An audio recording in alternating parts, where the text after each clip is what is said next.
Hello, I'm Kathie Obradovich, political columnist for the Des Moines Register. And I'm Susan Page, Washington Bureau Chief for USA Today. And today we're here to talk about the Iowa caucuses. Well, the Iowa caucuses are going to play such an interesting role this year, Kathy, in 2012, because we know that Mitt Romney is very well positioned to win the New Hampshire primary that follows, but we don't know who's going to win the Iowa caucuses, and it's like the winner is likely to emerge as the alternative to Mitt Romney. Unless the winner is Mitt Romney. And there is a possible scenario where the anti-Romney people split up the vote and Mitt Romney actually wins the caucuses with a very small percentage. It has happened before, and I think if you look 4 years ago at Mike Huckabee winning the Iowa caucuses, he did so in the absence of a lot of competition from the evangelical wing of the Republican Party. That's true, but I hear this argument a lot from Christian conservatives in Iowa that they're concerned about splitting the vote. So I wonder if this will be a powerful argument toward the end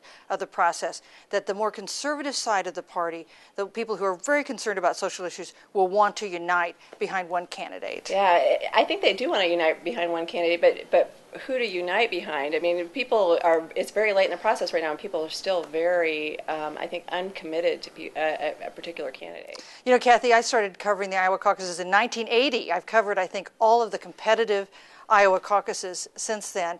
And I hear something a little different from voters this time than I heard 4 years ago, certainly, with the caucuses in 2008. Then I heard a lot about social issues, about issues like abortion rights, and that seemed to really be driving the electorate. But when I talk to voters now, even at church events and events that are heavy with Christian conservatives, I hear about issues like abortion, of course, but a lot of times I hear people talking about the economy and the direction of the country as their prime concerns. You know, at the start of this cycle in Iowa, the conversation was all about social issues. The religious conservative groups were hosting a lot of the events where they're inviting the candidates, and what they're trying to do is sort of see who fits into their checklist of issues. Those religious conservative issues like gay marriage, abortion, they want to check the candidates off on that. But then you're right, they get to the point where, okay, they're satisfied with where the candidates are in those social issues. Now they want to talk about what's really they're worried about, which is the economy and jobs. And the other thing you hear about, they really want to nominate a candidate who can defeat President Obama. Yeah, that's absolutely the undercurrent here. And I don't think that they have really come to a decision about who is the most electable candidate. What you hear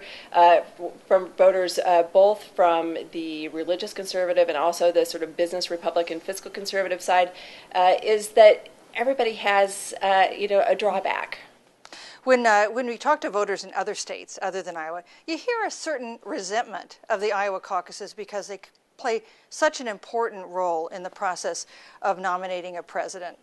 Yeah, that's true. And what you hear is that Iowa is demographically unrepresentative of the country. It's too old. It's too white, and it is true. I mean, you can't go around those numbers. But what you hear when you talk to voters is a lot of the same concerns, top priorities that are facing the country are the things that Iowans are worried about as well. The other thing that is certainly true is that Iowans take this so seriously.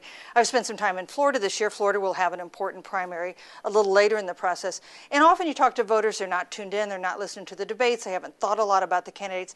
When you come to Iowa, you can go up to just about anybody on the street and they can pull an issues position paper out of their pocket because voters here really pay attention. They pay attention early. You know, we can hear a lot of conversation goes on nationally about the merits of the Iowa caucuses, and it might give you the impression that Iowa is first because it's important.